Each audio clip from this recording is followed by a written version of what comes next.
memang kalau kita pikir-pikir teman-teman semuanya gitu loh, memang tidak ada yang pantas gitu loh untuk kita bayar gitu loh. Ya kalau kita pikir-pikir secara logika gitu loh. Karena sejak awal mereka tidak transparan sama sekali gitu loh.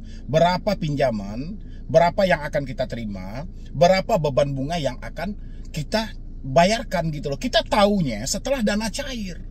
Itu banyak laporan sama saya, pinjam dulu, dia ngajukan 1 juta. 1 juta ini bukan berarti dia full menerima 1 juta, tidak. Ada yang nerima 700.000, ada yang nerima 650, ada juga yang nerima 800.000. Ya, berarti sejak awal pinjol sudah mengambil keuntungan. Mereka sudah ambil keuntungan dari pemotongan layanan tadi. Dengan dalih uang admin, uang asuransi dan segala macam. Apakah pinjol kalau kita bayar 1 juta aja pinjol mau? Ya, padahal kalau kita analisa, kita pinjam 1 juta, kita terima 800.000, kita balikan 1 juta, pinjol sudah untung 200.000 gitu, tambah pemotongan di awal tadi. Ya, 200 di awal, kita lebihkan lagi 200 gitu loh. Ya enggak sih? Berapa dia gitu loh. Tapi enggak seperti itu, konsepnya enggak seperti itu. Ya, pinjol maunya seperti apa? Pinjol maunya kita pinjam 1 juta, kita balikkan 1 juta tadi, ya, sesuai dengan pokoknya. Mereka sebut itu pokok utang kita. Ya, padahal kita balikkan sebanyak 1 juta tadi, mereka sudah untung. Ya, tambah lagi bunga. Berapa bunganya? Oh, dia minta 20%, oke. 200.000 lagi. Atau dia minta 30%, oke. Berarti 300.000 lagi. 300 tambah 200, 500. Yang kita terima berapa? 800.000. Ya, berapa yang mereka ambil? Ini lebih dari 50% jumlah dana yang kita terima. Yang mereka ambil, berapa lama tenornya? Ada yang 14 hari, ada yang 1 bulan. Ini akumulasinya, ini baru hitungan kecil 1 juta. Bagaimana dengan 5 juta? Bagaimana dengan 10 juta? Ya, kayak gitu terus gitu loh. Pertanyaan saya adalah, usaha mana yang mampu menang melawan pinjaman online? Gak ada. Kalau teman-teman bilangin, Bang, saya sudah capek, Bang. Saya sudah nyerah, Bang. Saya nggak mampu lagi bayar, Bang. Saya nggak sanggup lagi bayar, Bang. Pinjolnya apa? Ya pinjolnya itu aja. Saya harus bilang apa coba? Saya bilangin sama mereka, kalian gali lubang tutup lubang aja. Nggak ada yang cair. Apalagi saya sampaikan? Saya sampaikan sekarang mereka, kamu jual aja deh asetmu. Nggak ada lagi aset kami, Bang. Apa? Selain istirahat dan berhenti. Ini bukan soal kemauan, tapi memang fakta hidup yang menyatakan mereka nggak mampu, nggak sanggup. Kan sudah saya bilang, perputarannya tadi ini tidak teratasi sampai detik ini. Kalau kita tanyain, ada nggak aturan OJK? Aturan OJK ada, aturan OJK banyak. Apa fungsi aturan OJK? Nggak ada, cuman sebatas formalitas. Aturan OJK ya sebatas skenario. Aturan OJK ya sebatas, wah, OJK ikut mengatur. OJK telah mengatur secara tegas, bunga sekian, denda sekian, cara penagihan seperti ini, ya hanya sebatas itu aja gitu loh. Tapi praktek di lapangan, OJK pernah tahu? Enggak pernah. Dikasih tahu, OJK tidak mau tahu. Ya, makanya saya bilangin, OJK dibubarkan, pinjolnya dihapuskan, yang galbay, yang telat berhenti. Ya, 3 sejalan. Cocok dia gitu loh. Selagi OJK masih ada menaungi pinjaman online ini, masih ada AFPI menjadi kaki tangan dari OJK, urusan perpinjolan ini tidak akan pernah selesai. Walaupun menteri berkoar-koar, pinjol kalau bisa dilarang. Pinjol ini menyusahkan rakyat. Presiden menyampaikan bunga pinjol menekan rakyat. Tapi semuanya omon-omon. Kata Bapak Presiden kan nyampaikan kayak gitu. Omon-omon, omong kosong. Gak ada artinya, gak ada. Presiden pidato juga gak ada artinya. Menteri menyampaikan hal seperti itu, gak ada artinya. Ya, berarti cuman sesaat aja disorot oleh kamera. Oke, yang terbaru siapa? Bapak Menterinya, Menteri PKP. Menyampaikan apa? Kita kesulitan dalam MBR untuk membagikan rumah kepada masyarakat dengan golongan rendah, gaji rendah. Kesulitan dari mana? Kesulitan dari SLIK. Ya, sejak SLIK digadang-gadangkan, sejak SLIK mau dibesarkan waktu itu di bulan Juni, saya sudah sampaikan kalau SLIK ini, penerapan SLIK ini tidak sesuai, ya, ini akan melumpuhkan berjamaah bank, leasing, pinjol, bahkan KPR sendiri. Terbukti kan? Ya. Sekarang menteri bingung bagaimana caranya rumah telah kita bentuk. Oke, rumah kita bentuk. Kita ada nih warga yang cocok untuk menghuni rumah kita ini. Rumah dari program pemerintah ini. Tapi apalah daya, dia meminjam 500.000 dipinjol, nggak mampu bayar. Dia minjam 1 juta dipinjol, sudah dibayar pokoknya, nggak selesai. Nama dia tercatat di dalam sistem layanan informasi keuangan. Ya, menterinya sadar ini adalah masalah. Tapi apa yang dilakukan oleh Bapak Menteri? Cuman pidato di depan kamera, tapi tidak dilanjutkan dalam dunia nyata. Ujung-ujungnya, Anda juga harus mencari solusi masing-masing bagaimana menyelamatkan diri Anda dalam hal ini. Ya. Jangan Anda bilang lagi sama saya, Bang, aku laku gimana? Kredivo gimana? Shopee gimana? Pinjam gimana? Datang nggak ke rumah? Kredit Pintar datang nggak ke rumah? Pinplus gimana? Samir gimana? Nggak usah lagi. Sekarang tanyain ke diri Anda gimana? Mampu nggak dengan semua ini? Sanggup nggak dengan semua ini? Nggak sanggup, ya sudah, angkat bendera putih. Apa risikonya, Bang? Selik risikonya. Kalau nanti semuanya nama orang ini berjamaah masuk ke sistem layanan informasi keuangan, kalau semuanya nama orang ini masuk ke dalam slik itu nantinya, pada akhirnya slik akan dihapuskan gitu. Saya nggak bisa membayangkan. Kalau setengah masyarakat Indonesia namanya tersandra di dalam slik dan tercatat dalam skor kredit bermasalah. Saya nggak bisa bayangkan, teman-teman, betapa hancurnya dan lumpuhnya ekonomi perbankan yang ada di Indonesia. Bank-bank himbara yang dikucurkan dana sampai 200 triliun oleh Menteri Keuangan, pada akhirnya mereka akan masuk investasi ke pinjol. Ya, karena pinjol tidak peduli soal slik. Pinjol membasmi slik supaya jangan ada masyarakat ke bank. Oke. Sementara bank berupaya juga bagaimana orang bisa membeli duit ini. Duit ini bisa diputarkan. Masyarakat juga bisa usaha lagi, tapi ya, paham nggak teman-teman sampai di sini? Jadi kalau Anda bilangin, saya nggak mampu, Bang, saya nggak sanggup, Bang, ya oke, ya wajar. Anda bilang nggak mampu, Anda bilang nggak sanggup, wajar. Ya, yang kurang ajar itu adalah Anda nggak mampu, Anda nggak sanggup, tapi gali lubang tutup lubang. Ini baru kurang ajar. Sama dengan kayak kasus yang terbaru. Udah tahu terjebak 25 pinjol, ngapain melakukan tindakan pidana dengan menggelapkan uang perusahaan? Gila nggak itu? Akhirnya masalah yang semulanya perdata hanya terbentur soal nama baik kita, akhirnya berdampak buruk pada kehidupan Anda untuk selamanya. Hancur? Pasti. Makanya sebelum kehancuran itu mendekat, sadar diri dari sekarang. Berpikir dari sekarang, pakai logika dari sekarang gitu. Ya, biar otak Anda kembali terbit, pemikiran Anda bisa muncul kembali gitu loh. Ya, ini ya saya sampaikan buat teman-teman semuanya karena saya banyak banget nih. Kalau satu-satu saya sampaikan di sini tentang Galbay dipinjol legal, resmi, terdaftar, terverifikasi di OJK, bahkan nggak tanggung-tanggung teman-teman semuanya. CEO dari aplikasi ini menjabat sebagai ketua atau bos besar Asosiasi Fintech Pendanaan Bersama Indonesia. Siapa lagi aplikasinya kalau bukan Dana Rupiah. Hari ini saya mendapatkan satu curhatan dari follower saya yang mana dia menyampaikan hutang 13 juta menjadi 19 juta. Ini kayak mana konsepnya sih? Saya mau bahas ini, mana tahu teman-teman semuanya juga mengalami dengan hal yang sama.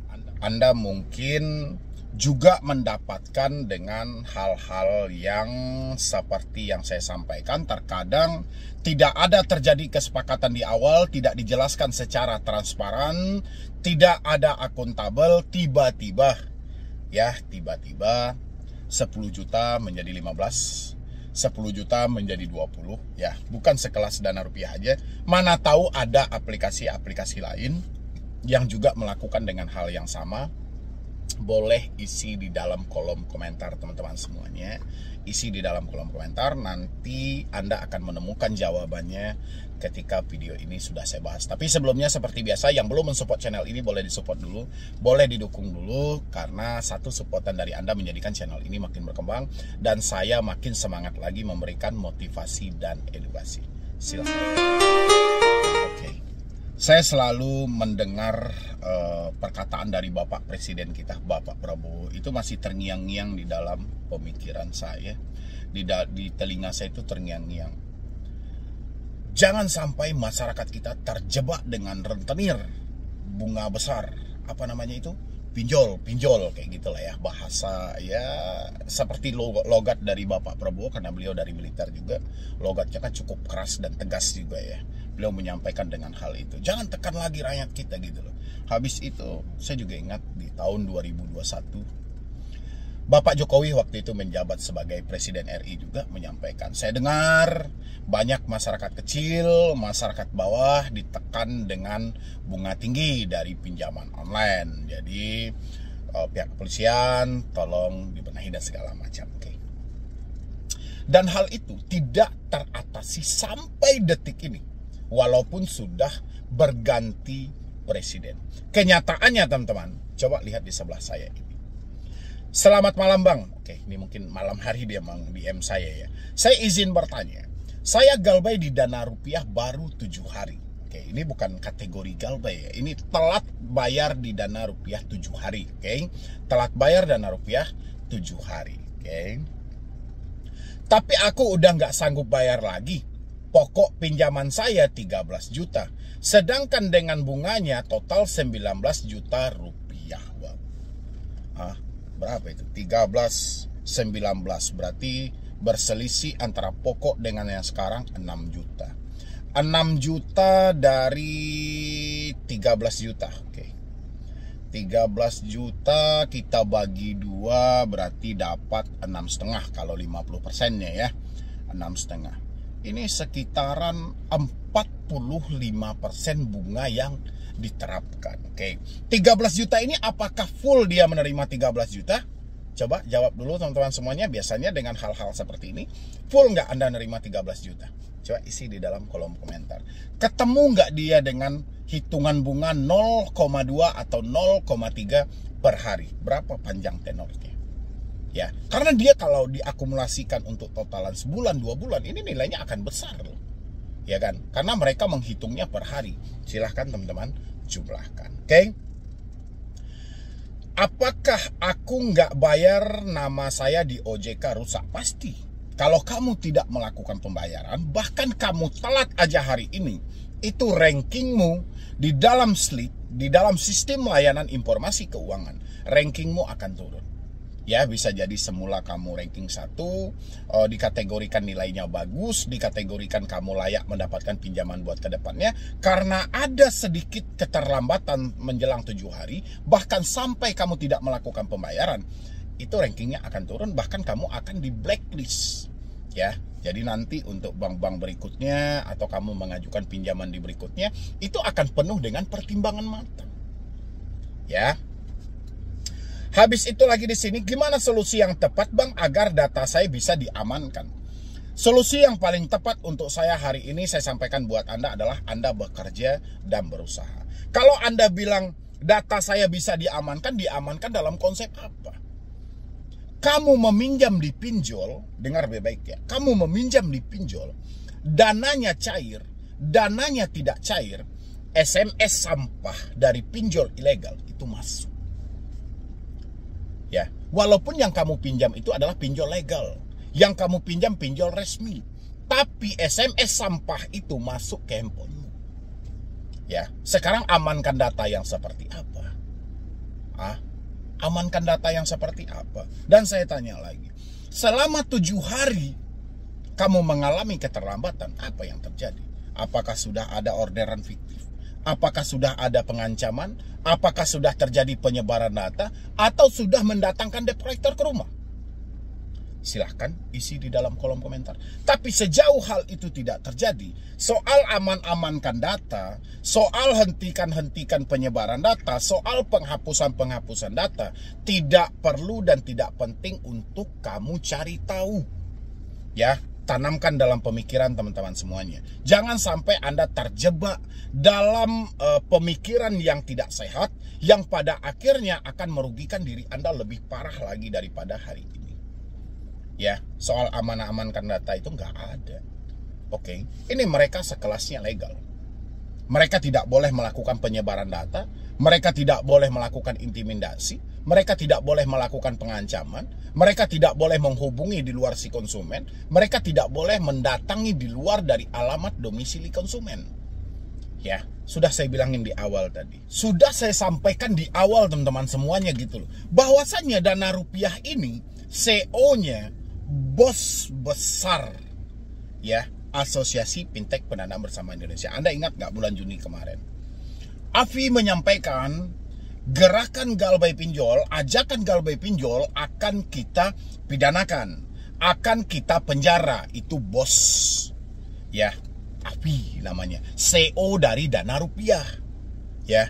Jadi mereka nggak akan mungkin melanggar aturan tersebut, ya kan? Karena API sendiri dilegalkan dan diresmikan oleh Otoritas Jasa Keuangan. Kayak gitu dia konsepnya teman-temanku gitu loh. Jadi kalaupun mereka bertindak nanti, oh dia tidak menyebutkan nama aplikasi bang, nggak boleh. Dan habis itu ya, supaya kita tidak keluar dari jalur yang sebenarnya. Soal hal ini saya juga agak ganjil juga ya di sini ya. Karena 13 juta menjadi 19 juta ini bukan perkara yang kecil. Ini adalah perkara yang cukup besar gitu loh ya. Apalagi di tengah situasi seperti ini. Mau nggak teman-teman melaporkan hal ini kepada Otoritas Jasa Keuangan? Tembuskan kepada AFVI juga. Nanti kita sama-sama melihat jawabannya seperti apa. Kalau seandainya nanti teman-teman semuanya juga ya, mana tahu bukan hanya Dana Rupiah aja, mana tahu ada lagi pinjolnya seperti Rupiah Cepat misalnya gitu, Kredit Pintar dan lain sebagainya misalnya gitu, juga melakukan hal-hal yang sama. Contoh, terjadi pengancaman, terjadi intimidasi, terjadi penyebaran data, tapi mereka tidak menyebutkan nih nama aplikasinya apa, mereka dari mana dan segala macam. PR teman-teman semuanya adalah bagaimana caranya mereka harus menyebutkan nama aplikasi tersebut. Ini PR teman-teman ya, bagaimana caranya mereka harus menyebutkan nama aplikasi. Nanti Anda laporkan ke OJK, laporkan ke AFPI. Kalau misalnya tidak Anda tanggapi, laporkan ke Tuhan dan laporkan ke diri Anda. Apa yang harus kita lakukan, Bang? Berhenti bayar seumur hidup.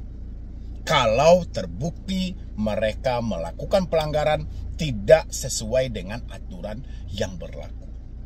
Jangan kita ikutin lagi tuh drama mereka yang begana, yang begini, segala macam. Hancur. Ya, paham ya teman-teman semuanya? Mungkin dari saya cuma itu aja. Dan sebelum beranjak juga teman-temanku, ini ada video juga ya, video yang mau kita putarkan juga. Teman-teman boleh tonton juga sampai habis mengenai pinjaman online yang sudah layak dan sudah sepantasnya untuk dihapus dan diblokir. Silakan.